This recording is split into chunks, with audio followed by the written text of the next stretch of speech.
Olá, professores de ciências. Eu sou a professora Nathalie, faço parte da equipe de ciências dos anos finais da GFEM-CEMED, juntamente com a Cristiane, a Leila e o Gilson. E hoje eu vou estar aqui com um convidado da Fiocruz, do Rio de Janeiro, que é o professor Marcos Blanco. Olá, professor.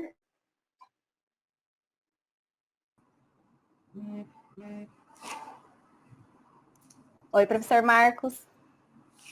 Olá, tudo bem, pessoal? Estão me ouvindo? Sim. Não, tudo bem? Em breve a gente vai estar batendo um papo aí sobre uma nova ferramenta no combate às arboviroses com vocês. Então, daqui a pouco o professor Marcos volta. Eu vou dar início a essa formação. E o nosso tema é o método Wolbachia, dengue, como possibilidade para o ensino de ciências, certo? No próximo slide, nós temos a nossa chefia, com a nossa chefe direta, gerente Mônica, e o superintendente Valdir Leonel. E agora no próximo slide, para começar a falar sobre essa temática, nós trazemos aqui as implicações socioambientais, que vem presente tanto no nosso referencial curricular vigente, quanto no referencial curricular circunstancial. Essas implicações socioambientais, elas são referentes a problematizações, aplicações tecnológicas e são cotidianas relacionadas aos objetos do conhecimento que estão presentes nos dois referenciais. Então, é esperado que o professor ele promova discussões, tanto em tempos de pandemia quanto em sala de aula, que possam ir além dos conhecimentos que estão previstos dentro do documento. Aqui nós trazemos algumas sugestões de objetos de conhecimento. Nós temos ali a dengue, o método Wolbachia, por exemplo, que é o que nós vamos estar falando mais nesta formação.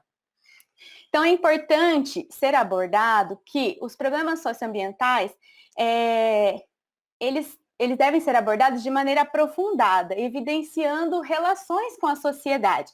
Então, além desses exemplos que nós temos, você, professor, pode utilizar implicações que estão presentes na sociedade, da escola, na realidade escolar do aluno, certo? No próximo slide, nós mostramos os temas que serão utilizados nos nossos cadernos. Nós vamos colocar no caderno 2, que é o caderno que já está disponível no Moodle, desse primeiro bimestre, o método Wolbachia. São discussões, questões sobre o método Wolbachia.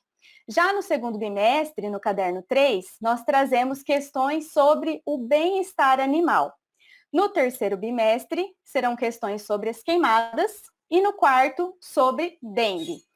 Mas vocês, professores, também podem apresentar, né, como questões complementares, outras temáticas de implicações socioambientais para suas turmas. Essas são apenas as que a gente sugeriu aí para serem trabalhadas nesses bimestres. Mas como que nós podemos fazer para trazer essas implicações socioambientais? Então, no próximo slide, nós trazemos um instrumento que é denominado transposição didática. Mas o que é a transposição didática? Ela pode ser concebida como um conjunto de ações a serem realizadas que transformam um saber científico em um saber ensinável, mais fácil de ser aprendido pelo estudante. Então, um dos pesquisadores que trabalhou com a transposição didática foi o Chevallard. E em 1991, ele falou que o trabalho que de um objeto de saber ensinar faz em um objeto de ensino é chamado de transposição didática. Mas o que é isso ao certo? Não entendi muito bem. Vou trazer aqui no próximo slide um esquema para vocês. Então, aqui nós temos, no primeiro quadro da esquerda, o saber sábio, que é o saber científico, o saber de referência. Esse saber é o conhecimento dos pesquisadores, são as pesquisas que são realizadas e que são divulgadas em artigos científicos, em revistas científicas. Na hora que nós pegamos esse saber e tornamos ele um saber a ensinar, que é um objeto de ensino, nós fazemos uma transposição didática. Nesse caso, é uma transposição didática externa. Então, ele passa o saber científico por uma transformação e se torna o saber a ensinar, que está presente nos livros didáticos, nas revistas de divulgação, como Super Interessante, por exemplo. Veja, nós temos ali um saber de divulgação, um saber a ensinar. E esse saber, que é também o saber do professor, ele sofre uma outra transposição didática para chegar no saber escolar, que é o saber que o aluno aprende. Então, nós temos aí a transposição didática interna, que é quando o aluno internaliza esse conhecimento. Então, o grande desafio do professor é conseguir transformar um conhecimento científico em um conhecimento didático. Por quê? Principalmente aqui que nós estamos falando de ensino fundamental dos anos finais, de sexto ao nono ano, o estudante, se ele pegar um artigo científico, ele não vai conseguir compreender. Ali nós temos termos, palavras que o aluno não entende. Então, o professor transforma esse conhecimento. Né? A gente pode observar que no livro didático, por exemplo, nós temos esse conhecimento de uma forma mais simples para a compreensão do estudante. Então, nós saímos de teorias complexas, né? Mas sem perder as suas propriedades e as suas características, e transformamos em informações que podem ser mais facilmente assimiladas pelos estudantes. Então, para que ocorra essa integração, né, entre o saber científico e o saber escolar, é importante que nós, professores, a gente use de diferentes fontes de referência para conseguir obter esse objeto de ensino, esse saber a ensinar, e consiga transmitir para o nosso estudante. Se a gente pega uma fonte única, nós podemos correr o risco de ter conceitos sem significado. Então, quanto mais fontes a gente buscar sobre determinado conhecimento, a gente consegue transmitir mais facilmente, com mais propriedade, e o aluno consegue assimilar de uma forma melhor. Então, lembrando que o processo de conhecimento, ele se dá levando em consideração a interação e a comunicação. E nessa interação e comunicação do professor com o estudante vai conseguir assimilar esse processo. No próximo slide, nós temos um outro esquema, que é a noosfera.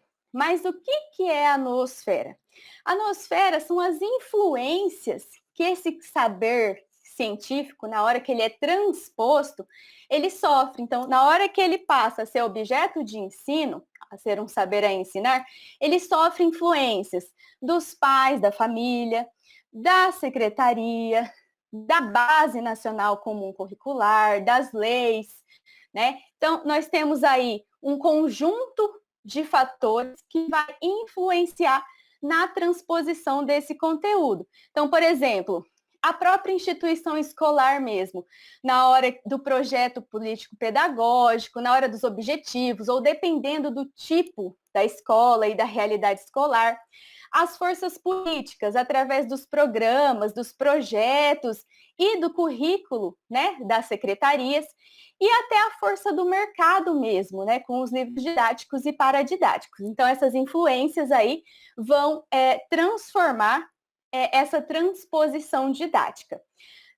Nós apresentamos mais aprofundadamente, a Cristiane Gondim, ela fala sobre essa transposição didática lá na nossa outra formação, que é a de tirinhas. Então, depois, se vocês ainda não assistiram, vocês vai estar presente no canal, né, do Reflexões, e aí vocês assistam também para compreender melhor esse conceito. No próximo slide, eu trouxe aqui uma pesquisa que foi disponibilizada nesse mês de março, mês passado, pelo Correio do Estado. Por quê? O que tem a ver o que a gente está trazendo, essa temática do método Wolbachia, da dengue, com a transposição didática e com essa reportagem? Primeiro, que essa reportagem já é um material de divulgação, então ela já saiu lá da parte científica. Nós temos aqui na imagem do lado direito, ela está pequenininha, mas ela vai estar disponibilizada para vocês no nosso blog de ciências. Nós temos ali o LIRA, que é o levantamento rápido de infestação do Aedes aegypti. E a partir do LIRA, que foi uma pesquisa, né, o saber lá científico, o Correio do Estado fez a reportagem mostrando que existem 2 bairros em Campo Grande que estão em risco extremo de infestação do Aedes aegypti e 39 bairros estão em alerta, né? Então, apesar de nós estarmos nos cuidando devido à pandemia do coronavírus, nós também ainda temos muito presente aqui na nossa cidade a presença do Aedes aegypti e doenças como a dengue, por exemplo. E é nesse sentido que a gente traz para vocês o método Wolbachia, que é uma parceria, né, ele está ocorrendo aqui na cidade de Campo Grande, e a gente tem uma parceria com a Fiocruz do Rio de Janeiro para apresentar para vocês e divulgar o método Wolbachia, certo? Assim, você, professor, é capaz de pegar esse saber científico das pesquisas que foram realizadas sobre o método Wolbachia e transformar isso num saber a ensinar para o seu estudante, para que ele consiga compreender mais sobre a dengue, né? E se cuidar e também saber como se prevenir e as políticas públicas que estão sendo realizadas aqui na nossa cidade, com o intuito de diminuir os índices de dengue, certo? Então, agora eu passo para vocês a palavra para o professor Marcos Blanco, para ele falar mais sobre o método Wolbachia. Tudo bem? Olá, pessoal, tudo bem? Hoje eu vou trazer um material para falar com vocês sobre a implementação do método Wolbachia em Campo Grande, essa nova ferramenta que a gente tem no combate das arboviroses. Mas antes da gente entender a ferramenta, eu quero que vocês entendam como isso tudo começou. Eu faço parte do WMP, que é uma iniciativa sem fins lucrativos. O WMP ele iniciou lá na Austrália e hoje em dia ele já está presente em 12 países. Essa iniciativa ela visa proteger pessoas de doenças transmitidas por mosquito. E aqui no Brasil, a gente trabalha com as doenças transmitidas por Aedes aegypti, como dengue, zika e chikungunya. É importante vocês entenderem que o WMP aqui no Brasil é conduzido pela Fiocruz. Mas antes da gente entrar na ferramenta de fato, eu gostaria de relembrar para vocês alguns fatores, algumas problemáticas que deram um start para que essa iniciativa acontecesse. Então, nada mais justo do que começar falando do nosso pet, né? Quase o nosso pet caseiro, o famoso Aedes aegypti, que não sei se todo mundo conhece, todo mundo sabe essa informação, mas cerca de 80% dos Aedes aegypti estão dentro da nossa casa. Tá? É um mosquito extremamente adaptado e está convivendo bastante tempo com a gente. Então, só para a gente relembrar, o Aedes aegypti, como o nome dele já diz, ele não é originário no Brasil. Ele foi originário da África e a sua primeira descrição científica foi de 1762. A principal hipótese que a gente tem da inserção da Aedes aegypti no Brasil é através dos navios negreiros. Então, quando a gente falar um pouquinho dos ossos, vocês vão entender um pouco mais como isso pode ter acontecido. A gente já erradicou o Aedes aegypti aqui no Brasil.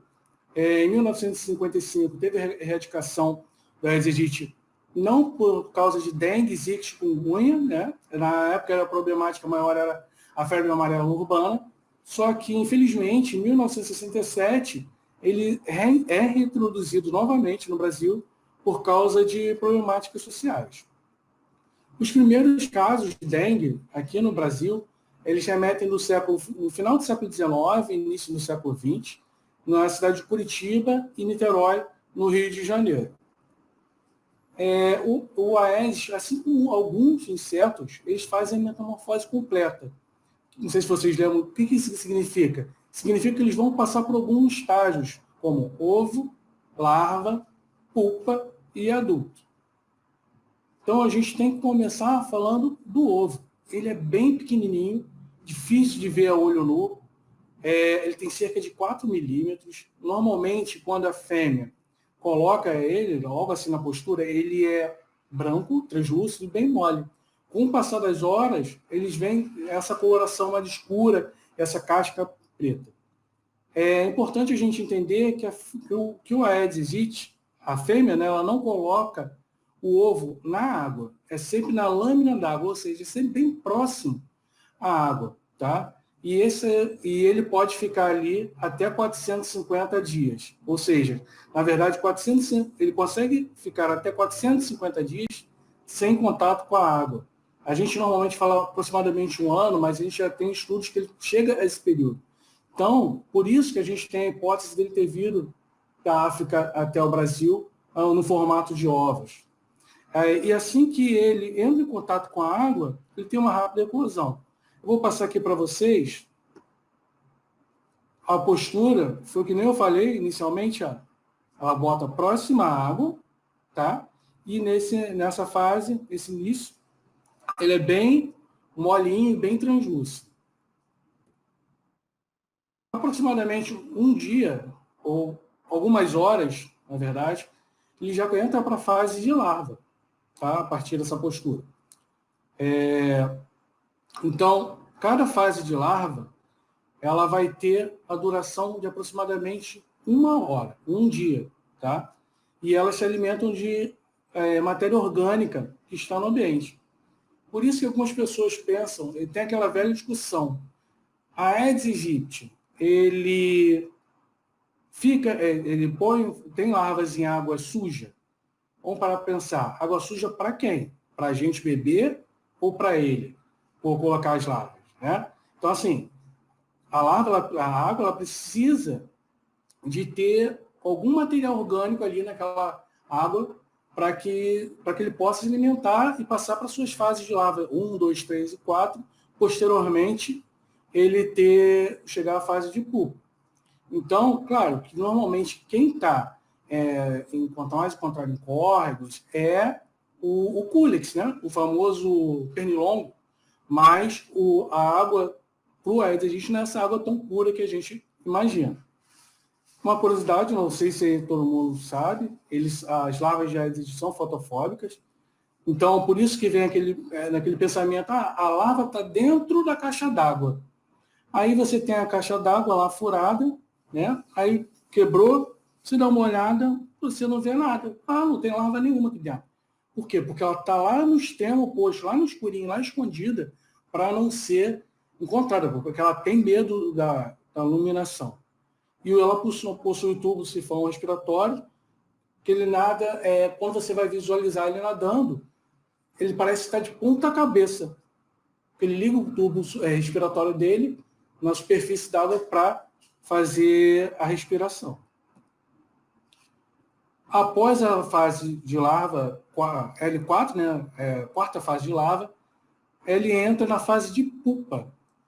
Quando a gente brinca com os alunos, ela parece um casulo de borboleta, tá? E nessa fase, ele não se alimenta mais. E a pupa ela tem uma duração de aproximadamente 2 dias, 48 horas. Elas ficam flutuando na superfície d'água, tá? O sifão respiratório dela agora se torna no dorso, não mais na parte inferior. E assim que como ela fica na superfície d'água, assim que ela também fica pronta para que o mosquito possa emergir. Aqui tem um videozinho rapidamente, para vocês verem. você olhando no dia a dia, a criançada até brinca, parece um camarãozinho, né? Ainda bem que, espero que ninguém tenha comido camarão agora, mas realmente faz lembrar bastante. Então, quando a gente conversa com a criança, ela tem a associação do camarão, é bem parecido. A próxima fase que a gente vai falar é a fase de adulto. Então, vocês podem perceber que um prazo de aproximadamente 7 a 10 dias, isso vai variar de acordo com a temperatura, você tem um mosquito de ovo até um mosquito adulto. Tá? Uma característica que não sei se todo mundo sabe, só a fêmea se alimenta de sangue. A fêmea não se alimenta de sangue para fazer a postura de ovos. Tá? Ela pode, tanto o macho e a fêmea, como alimentação energética, eles podem se alimentar de seiva ou néctar, mas para postura de ovos, a fêmea necessita do sangue humano para que ele possa colocar esses ovos. Cada fêmea consegue colocar aproximadamente 3 dias de cerca de 150 ovos. Tá? É uma característica que ela não coloca os mesmos ovos no mesmo local. Né? É uma estratégia que você acha um criador, se você achar, se ela colocasse todos os ovos ali, o que aconteceria? Você encontraria toda a prole dela ali. Então, ela consegue estar ali naquela mesma casa, naquele mesmo bairro, uma única fêmea consegue colocar ovos, povoar um quarteirão, vamos dizer assim, né? Aproximadamente assim. Eles vivem aproximadamente 30 dias, dependendo da sorte dele, né? Quando a gente fala 30 dias, a gente tem que pensar que ele não tomou uma spraysada de inseticida, não tomou um tapão, não teve uma raquete que encontrou ele no meio do caminho. Então, se tudo der certo para eles conseguem sobreviver aproximadamente 30 dias. A fêmea, não sei se vocês conseguem enxergar nessa figura, ela tem algumas características diferentes do macho. A gente tem nas antenas, você consegue, com bastante paciência, você olhando em casa, com o tempo, você consegue até observar isso. A fêmea, normalmente, ela é maior que o macho, tá? E a antena do macho, né? Ela parece uma espinha de peixe. Enquanto a antena da fêmea parece uma espinha de peixe. Enquanto a antena do macho, ela parece uma pena. Ela é um pouco mais plumosa. Tanto que você, quando vê na sua casa, você consegue ver o macho, por causa que ele chama uma atenção, parece mesmo uma pena. Tá? Aqui é só para vocês verem o repaste, né, a alimentação. A fêmea ela vai sugando o sangue, vai enchendo o seu tórax. Ela consegue tatear com os palpos para tentar achar ali onde tem a veia. E falando agora de mosquito, a gente vai falar um pouquinho das doenças transmitidas pelo Aedes aegypti. Então, vírus, né, arboviroses são vírus transmitidos por artrópodes. A gente tem grande incidência de outras arboviroses transmitidas por outros artrópodes, e principalmente nos países de clima tropical, isso é bem comum, né, infelizmente. E as arboviroses transmitidas pelo Aedes aegypti, como dengue, zika e chikungunya, infelizmente até hoje não possuem uma vacina totalmente eficaz. O tratamento dela é feito somente para você reduzir os possíveis sintomas que a pessoa possa ter.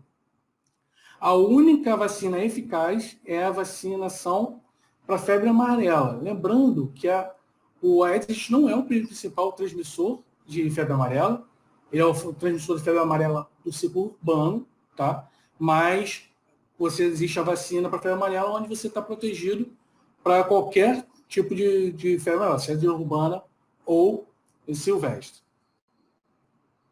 Vamos falar um pouquinho da dengue, rapidamente, só para a gente relembrar. Ela é um flavivírus, ela tem 4 sorotipos, tipo 1, 2, 3 e 4. Lembrando que muitas vezes a gente escuta falar, a dengue tipo 1 é mais perigosa, tipo 2 é mais perigosa, mas se a gente botar na nossa mente que todas elas têm o seu problema, a sua problemática, Uma vez que a gente é infectado por um sorotipo, a gente não é infectado, mas de uma vez, pelo mesmo sorotipo, ou seja, se você tem dengue tipo 1 uma vez, você só vai poder ser infectado por dengue tipo 2, 3 ou 4. Você fica imune a ela, né? No Brasil, os primeiros relatos, foi que nem eu falei, foram no final do século XIX e no início do século XX. A gente tem, da dengue, o principal problemática é evoluir para um quadro de dengue hemorrágica, né? Então, assim, que é um fator ligado à nossa defesa, então, mas a gente tem que ter sempre o cuidado de não ficar doente, né? Então, por isso a gente tem que ter o cuidado de não ter, né, essas doenças circulando no ambiente onde a gente vive. Vocês vão não ter as doenças circulando no ambiente onde a gente vive, vocês vão entender mais ou menos que é com isso que a gente trabalha.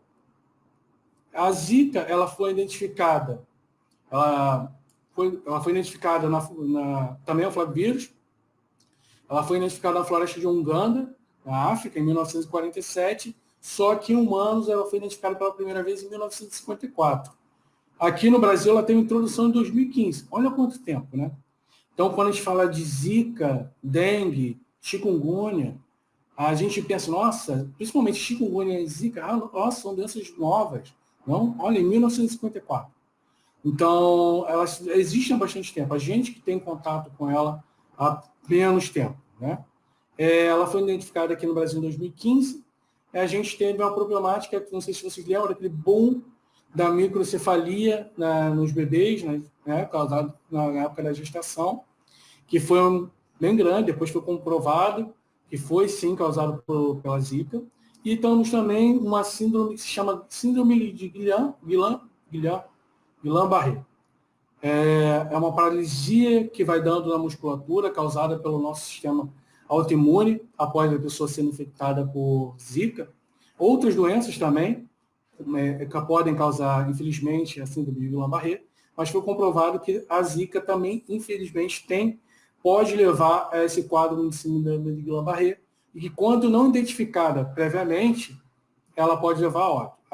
Quando ela é identificada, começa a ter os sintomas iniciais e a pessoa é levada até o hospital, então consegue reverter esse quadro. A chikungunya, que é talvez uma das doenças que a gente escuta falar bastante depois da dengue. A Zika, para vocês terem ideia, a Zika, quando entrou no Brasil, ela entrou com o nome de denguinha. Né? No Brasil, ela acabou sendo um pouco mais fraca, então ela não foi tão percebida tão rapidamente. A chikungunya ela foi identificada também na África, na parte da África, na Tanzânia, em 1952, e no Brasil ela foi introduzida em 2014. A principal característica da chikungunya são as dores nas articulações, né?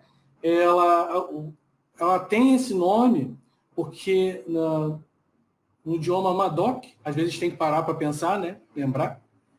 No idioma Madoc, chikungunya significa o homem que se dobra. Então, assim, pelas contrações nas articulações que as pessoas vão andando contraídas, então ela tem esse nome. Só que, infelizmente, a chikungunya também tem apresentado um aumento de óbitos nos últimos anos, né? Então, todas elas têm a sua problemática, mas vamos lembrar que todas podem levar a óbito. Então, por isso a gente está sempre lutando contra essas doenças. Eu acho que uma das mais famosas, febre amarela, o primeiro relato dela foi em 1962, que foi que nem eu falei, a principal transmissão dela não é feita pelo Aedes aegypti, é pelo Haemococcus e pelo Sabete. São dois mosquitos silvestres, então o principal ciclo da febre amarela é o ciclo silvestre, tá? Aqueles boom que a gente teve alguns anos atrás foram pessoas que, infelizmente, não estavam vacinadas e foram para o ambiente silvestre, entraram em contato com esses mosquitos e pegaram a febre amarela. Mas o que acontece? A febre amarela ela é muito mais severa do que essas outras arboviroses. Tá? Já há relatos de 50 casos dos casos de febre amarela, 50 podem cronificar a uma hepatite, uma insuficiência renal, infelizmente, ao óbito. Então, ela é um pouco mais severa que as outras arboviroses. Não que as outras não tenham suas importâncias, são perigosas também, mas ela realmente é mais severa. Só que a gente tem a principal arma para a febre amarela, que é a vacinação. Tanto que eu falo com todos que estiverem me ouvindo, se vocês não foram vacinados para a febre amarela, assim que melhora o quadro, né, porque a gente não pode circular agora, mas vão se vacinar, isso é muito importante. Uma dúvida que sempre surge. Marcos, se eu sair daqui, eu for para a África, se eu estiver vacinado, eu posso ir? Pode. Você está imune à febre amarela. Então, isso é muito importante. Eu trouxe aqui só para vocês entenderem como é que funciona, tanto o ciclo silvestre e o ciclo urbano. Então, o ciclo silvestre são os vírus circulando em pequenos mamíferos e esses outros mosquitos, tanto o hemagogos e o sabete, vão se alimentando desses mamíferos. Se lembra, o primeiro sinal, o sentinela para a febre amarela silvestre, são os macacos, que ficam doentes e morrem. Né? Só que o que acontece?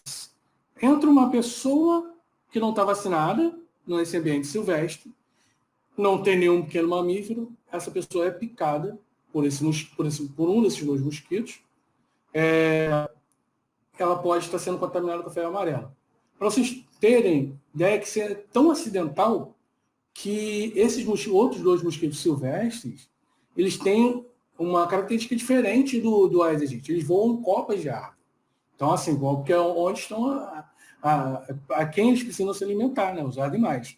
Então, é realmente acidental. Então, quando você vem, essa pessoa que foi contaminada com febre amarela, ela vem para o meio urbano. Se, infelizmente, se tiver um Aedes aegypti picar ela, ele tem o potencial de transmitir essa doença.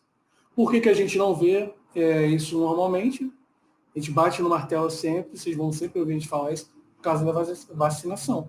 A vacinação se torna uma barreira para que a gente não tenha essa doença novamente aqui no ambiente urbano.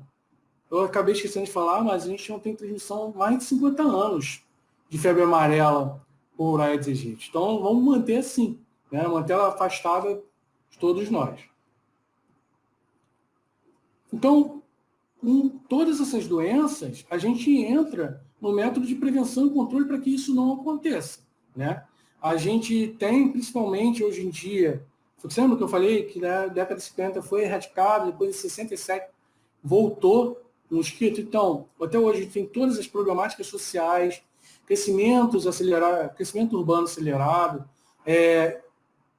lixo que a gente, infelizmente, deixa nas ruas, acúmulo de lixo, tratamento de lixo. Então, qualquer superfície que você joga no ambiente pode se tornar um criadouro do mosquito. Né? Se a gente parar para pensar que o Aedes aegypti ele precisa basicamente de duas coisas para sobreviver. Pessoas e um pouco d'água.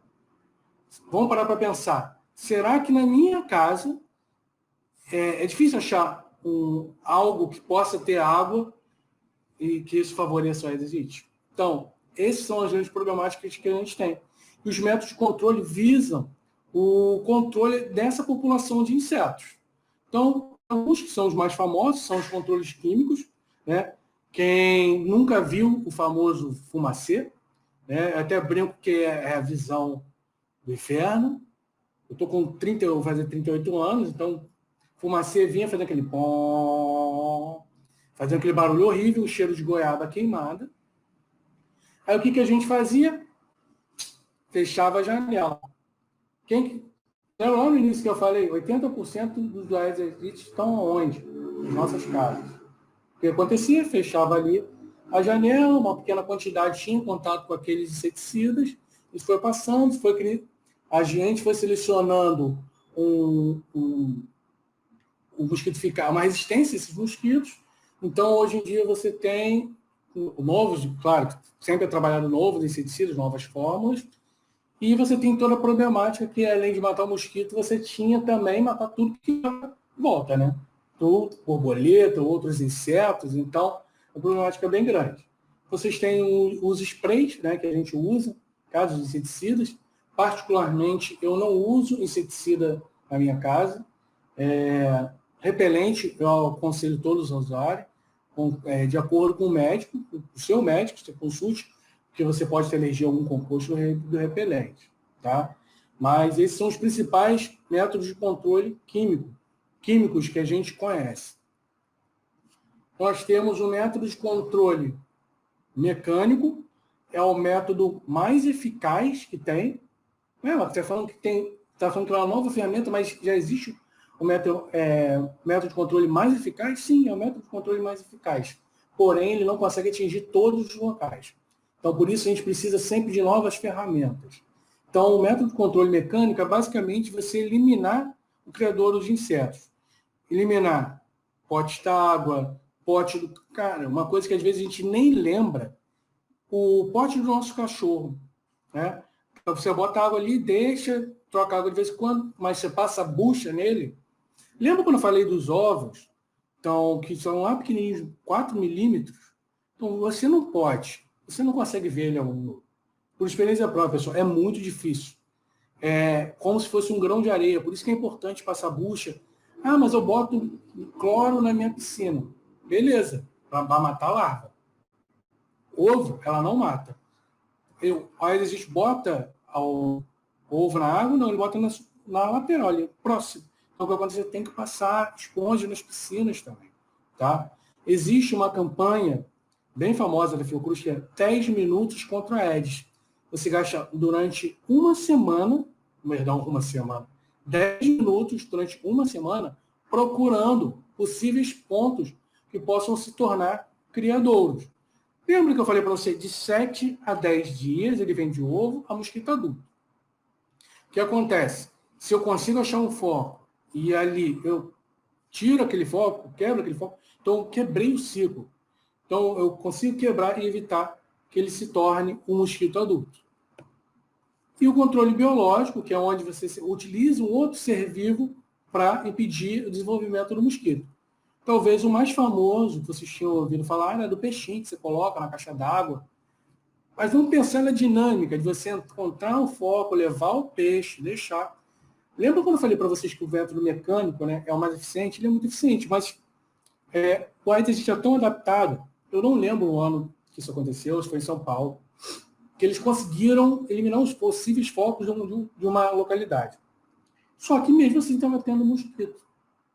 Sabe o que eles foram perceber? Que poste de luz lá em cima era vazado. Então o que acontecia? Tinha acúmulo de água, a água descia e o mosquito botava dentro do poste. Eles tiveram com furadeira, furar poste por poste para escoar aquela água. Olha a trabalheira. Olha como esse mosquito é muito adaptado. Então, vocês tinham ouvido falar do peixe, que é o método mais famoso de controle biológico, até agora. Então, a partir de agora, vocês vão conhecer o método mais famoso, que principalmente Campo Grande está participando dessa nova ferramenta, que é o método Wolbachia, que também é um método biológico para combater as arboviroses. Só para a gente relembrar, a gente faz parte do WMP, que é uma iniciativa sem fins lucrativos no combate dessas arboviroses pelo mundo. E quem é essa Wolbachia? A Wolbachia é a estrela no método. Ela é uma bactéria obrigatória intracelular de insetos, tá? De artrópodes. Ela só vive dentro das células dos artrópodes.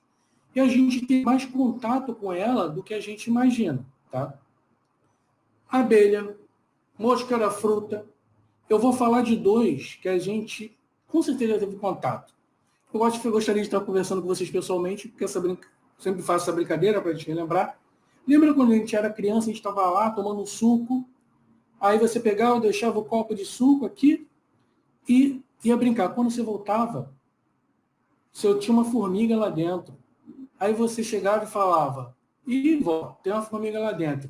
Eu tenho certeza que na cabeça de vocês agora vai passar a frase, bebe que faz bem para a vista. Né? Todo mundo vai lembrar dessa frase. Então, o que a gente pegava? Tomava. Formiga e tudo. Tem gente que fala, eu faço isso até hoje. Não aconselho, né? Porque formiga é um ser que anda, infelizmente, no cocô, no lixo, e volta para a açucareira. E tem o famoso caruncho da farinha, não sei se todo mundo já viu, pote aberto, saco fechado, de arroz, farinha, fubá, ele passando o caruncho lá dentro. Então, esse é o famoso caruncho da linha. Na nossa casa, a gente vai catar o feijão, arroz, farinha, e na rua, será que a gente vai acontecer a mesma coisa? Aquela feijoada que eu sei que em Campo Grande é aos sábados, com sertanejo, 300 pessoas, o cara vai catar caruncho no feijão? Vai nada, vai virar aquele pacote de feijão e a gente vai comer. Isso é só para a gente entender que a Wolbachia não interage com seres humanos, nem animais. Ela só interage com, basicamente, insetos. E para esses insetos, ou ela ajuda esses insetos de alguma forma, ou ela não faz nada. A utilização da Wolbachia, ela foi percebida que na mosca da fruta, quando a mosca da fruta tem a Wolbachia dentro dela e ela entra em contato com algumas doenças de mosca, ela não morre. Quando a mosca da fruta não tem a Wolbachia e entra em contato com alguns vírus, né, de mosca, ela acaba morrendo. Então, a Wolbachia ela funciona como se fosse uma vacina para o mosquito. Vamos tentar pensar dessa forma, né? Só que aí que está. O Aedes aegypti não tem naturalmente a Wolbachia. Então, o que a gente teve que fazer? A gente teve que retirar de dentro da mosca da fruta e colocar dentro de ovos de Aedes aegypti. Não existe modificação genética. Isso não pode passar na cabeça de vocês. Foi natural. A gente retirou de um e colocou dentro de outro, tá? E aí? Agora eu tenho um Aedes aegypti que tem a Wolbachia dentro dele. O que ela faz para ele? Toda vez que você tem a Wolbachia, o Aedes aegypti tem a Wolbachia dentro dele, os vírus não conseguem se multiplicar muito bem dentro dele, ele não consegue passar para as pessoas, né? A gente fala que existe uma redução na transmissão dessas doenças. Como que eu utilizo? Só para a gente tentar entender, né? A gente brinca que nós somos um bando de doidos que estamos aí soltando mosquitos, já estou dando um spoiler. Então, são comprovações em revistas e sites científicos de grande importância que o método funciona. E aí, agora eu tenho um Aedes aegypti. Pô, Wolbachia, como é que eu vou utilizar ele? Eu preciso liberar eles no ambiente, tá? Para que eles possam namorar com os Aedes aegypti que estão no local. O legal é que a Wolbachia só passa da fêmea pro filhote, tá? Até brinco quando a forma de pessoas não é DST. Ela não vai passar para o macho, por exemplo. O macho não vai passar para a fêmea. Ela só passa da fêmea pro filhote. Então, nesse caso, a gente vamos ter 3 encontros nessa situação quando a gente começar a liberar. Fêmea com Wolbachia e macho com Wolbachia, filhote com Wolbachia. Macho sem Wolbachia, fêmea com Wolbachia, filhote com Wolbachia. E agora, macho com Wolbachia e fêmea sem, o que acontece? Essa fêmea coloca ovos, mas esses ovos não são mais viáveis. Então, com o passar do tempo, a gente consegue, liberando o Aedes com a Wolbachia, substituir uma população que não tem Wolbachia por uma que tem, e ela se estabelece no local. Lembra que eu falei? A ideia agora é não ter também o vírus circulando no local, na região. De fazer com que os mosquitos parem de transmitir essas doenças para a gente. Então, só para vocês entenderem como que acontece esse estabelecimento da Wolbachia, no início a gente faz a liberação, no início a gente só vai encontrar a população de Aedes sem Wolbachia, durante um período de tempo a gente faz a liberação desses Aedes com Wolbachia, a gente vai encontrar alguns com Wolbachia e outros sem, e no final o que a gente espera é encontrar uma maior quantidade de Aedes com Wolbachia. E onde isso começou? No Rio de Janeiro, no Brasil. Isso começou no estado do Rio de Janeiro, 2 municípios, na cidade do Rio e na cidade de Niterói. Em 2015, a gente começou a trabalha até hoje. E em 2019, em Niterói, onde a gente já tem 75% do município com a implementação do método Wolbachia, a gente percebeu que teve uma redução de 75% de chikungunya. comparando com áreas que não tinham Wolbachia. Então, cada vez mais, o método Wolbachia, ele vem demonstrando que ele tem, sim, resultados. Então, com esse resultado, a gente ganha um apoio maior do Ministério da Saúde e faz parte para uma expansão em mais 3 novos municípios. Campo Grande, Mato Grosso do Sul, Petrolina, em Pernambuco, e Belo Horizonte, em Minas Gerais. É importante para que vocês entendam também que a gente já tem resultado. Esse resultado que eu falei no Rio é um resultado preliminar, mas a gente já tem resultados bem importantes. Na Austrália, onde tudo começou, lá na cidadezinha pequena, hoje em dia você já não tem mais transmissão autóctone, transmissão local, há 4 anos de dengue. Para dengue você não tem essa transmissão, o que é bem legal. O último resultado que a gente teve, lembra que eu falei que o WMP trabalha em 12 países? Na Indonésia, na cidade de Jakarta, um estudo padrão ouro, onde também demonstrou uma redução de 77% para dengue. Olha que legal. Cada vez mais a gente tendo esses resultados. Então, a gente vai trabalhar nos 3 municípios, mas não significa que os 3 municípios a gente vai trabalhar da mesma forma. Eles vão passar pela mesma, só que eles vão ter que passar pela mesma etapa. Então, a gente tem aqui no primeiro quadrado, a gente tem o mapeamento do território, onde a gente vai entender como é que vai funcionar o método no município. Engajamento e comunicação, que é uma etapa principal, que é o que a gente vem conversar hoje com vocês, onde vai ser informada a população. A liberação do mosquito, do Aedes aegypti Wolbachia, que em Campo Grande está sendo feito nesse momento dessa forma, tá?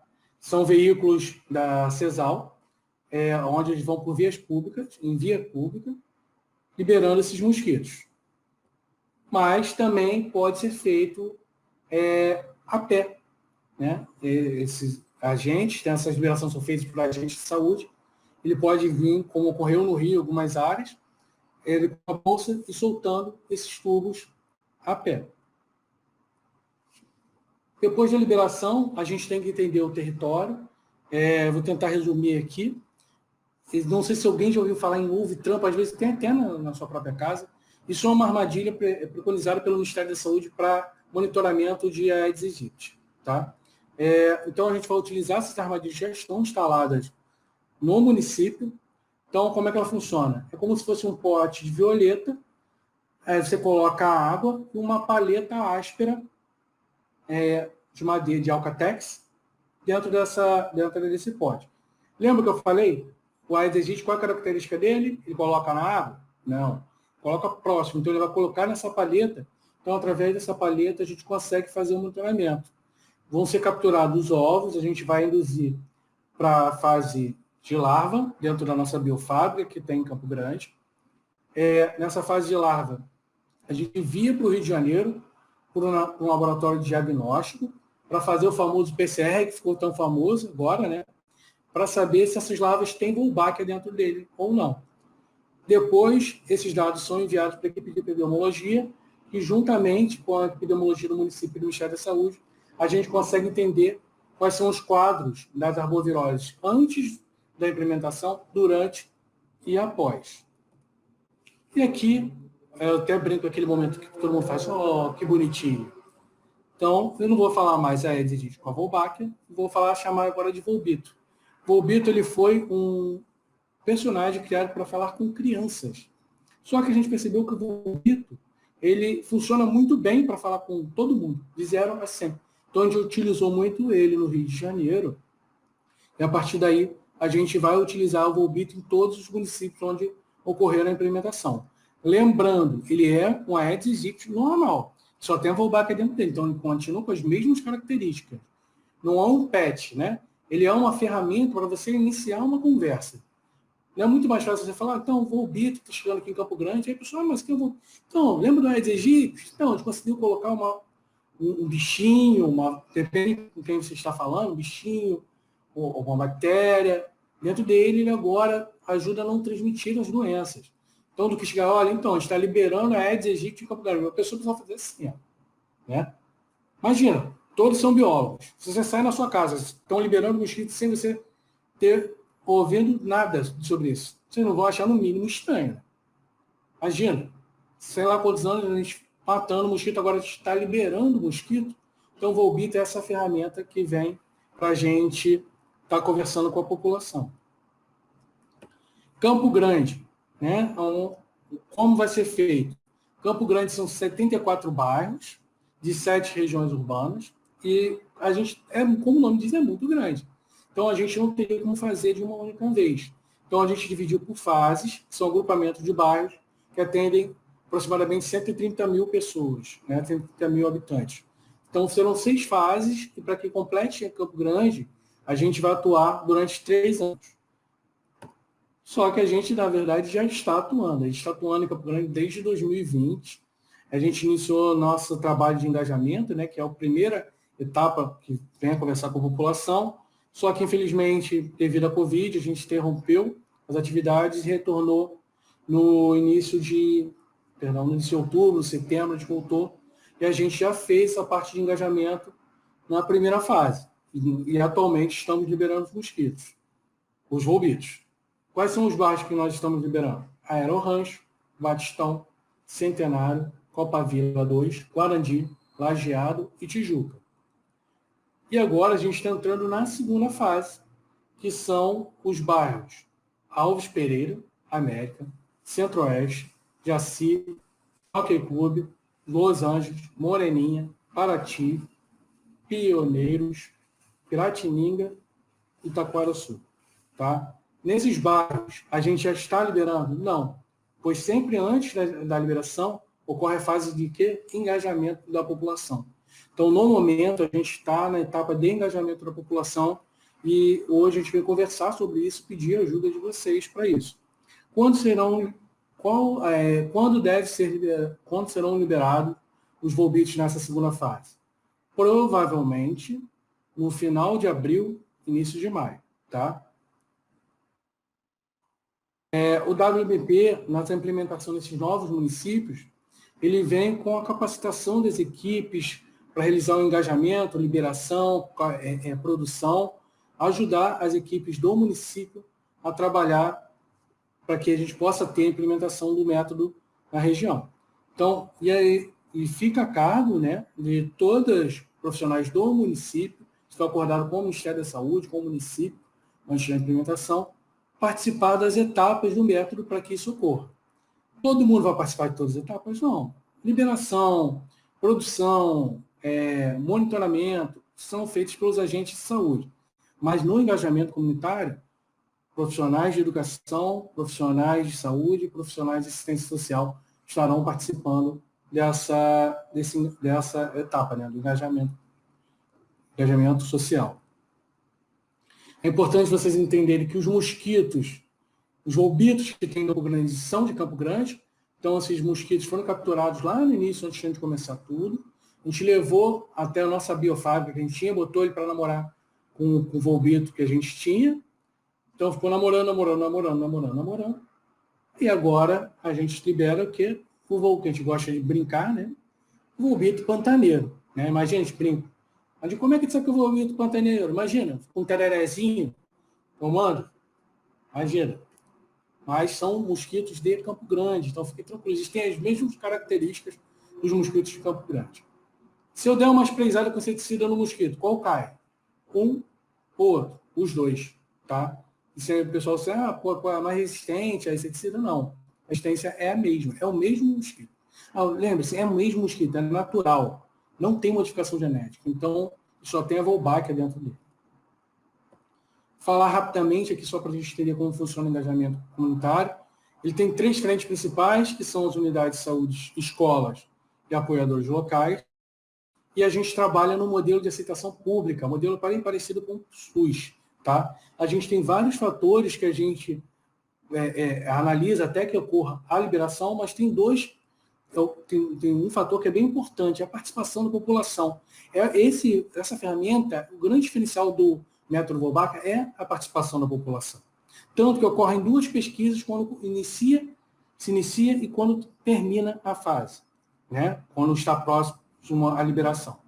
Na primeira pesquisa, a gente tenta entender como a informação circula naquela região, se as pessoas conhecem sobre métodos de controle, sobre as arboviroses.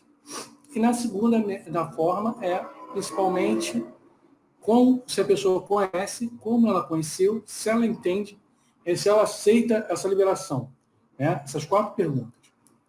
Se a maior parte da população não aceitar a liberação, vocês liberam? A gente vai analisar todos os outros fatores e decidir. Mas se 80% da população não aceita, gente, claro que a gente não liberaria porque teria algum problema. Qual foi o mínimo de aprovação que vocês tiveram? 70%. Então, assim, isso é muito legal. Graças ao engajamento comunitário, a gente tem a aprovação da população. Tá? A gente não quer que a pessoa aceite de qualquer forma, né? A gente quer que a população entenda o que está acontecendo. Então, com isso, a gente precisa da ajuda dos profissionais. Então, todas as unidades de cada fase, no caso da primeira fase foram 7 bairros, agora a segunda fase são 11 bairros. Então, todas as unidades de saúde, todas as clínicas da família estão sabendo do que está acontecendo. Os agentes de saúde estão indo durante as visitas, informando sobre a população, durante o acolhimento também, informando a população sobre o que está acontecendo. Né? Vocês podem ver, isso aqui foi as reuniões, as capacitações com as unidades de saúde. Então, de formas adaptadas, principalmente por causa do Covid, e sempre respeitando. Perdão. Em janeiro de 2020, que nem eu falei com vocês, teve essa reunião tão bonita, tinham mais de 180 educadores, depois a Natália, se ela quiser, ela pode até me confirmar, mas se não me engano é mais ou menos isso, e a gente imaginava toda fase uma reunião bem parecida com essa, para que a gente pudesse estar conversando. Mas assim como vocês, a gente tem que se adaptar, né? Então, essas aqui foram as reuniões com os diretores, coordenadores, professores de biologia, pode ser que algum de vocês já tenha visto essa apresentação. Agora, da segunda fase, dos colégios, escolas municipais. Lembrando que também a gente trabalha com as escolas estaduais, então a gente está sempre procurando informar a população de todos os pontos possíveis, né?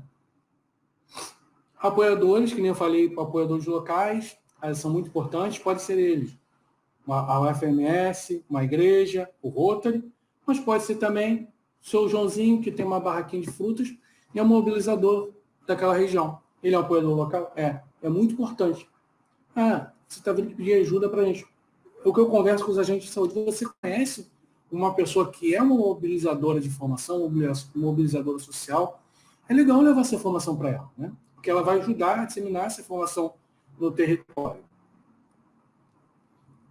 Não esquecendo a parte de comunicação de massa, uma característica, talvez vocês concordem, mas principalmente nas unidades de saúde, é uma característica de Campo Grande, ver a informação através da televisão, rádio, e depois procurar a escola, a unidade de saúde, para saber o que está acontecendo no território. Peço desculpas, pessoal, tossi um pouquinho, espirrando, porque eu, infelizmente, estou aqui falando da minha casa, né, mas eu estou com Covid, infelizmente, graças a Deus, no finalzinho. E atividades propostas, né? O que a gente pede para vocês ajudarem a gente a estar fazendo? A CEMED, dentro das cartilhas que serão agora, depois a Nathalie pode me confirmar, se não me engano, serão entregues agora em abril, terão questões falando sobre o método Wolbachia. Então, a gente pede que vocês trabalhem essas questões com os alunos para que eles entendam e possam passar isso para os outros, passar para os pais. Além disso, pode ser que ocorra a CEMED, um pedido da CEMED para vocês compartilharem vídeos, mensagens. Então, peço que vocês também façam isso. Nós temos alguns vídeos interativos bem legais. Por exemplo, esse que tem um mosquitinho aqui do lado, ele fala... Eu não coloquei aqui porque ia ficar um pouco mais demorado, poderia ficar pesado, podia travar, mas o link vai ser disponibilizado. Esses 2 vídeos estão disponibilizados na TV REM, então serão disponibilizados para vocês também. O primeiro, ele é um vídeo onde ele conta como o método funciona em 3 minutos. E o segundo vídeo aqui, esse vídeo da esquerda, onde tem esse garoto com a Aedes. É uma história infantil que veio de uma contação de tapete, né? História de contação de tapete que a gente conseguiu, junto com a Secretaria de Educação do Rio, transformar um vídeo. Um vídeo tem uns 5 minutos e funciona muito bem para a parte do ensino fundamental, os ciclos iniciais, né? Do ensino fundamental. Pode, que nem eu falei, a gente pode também ter essa demanda de envio de material em grupos de pais e alunos, grupo da escola.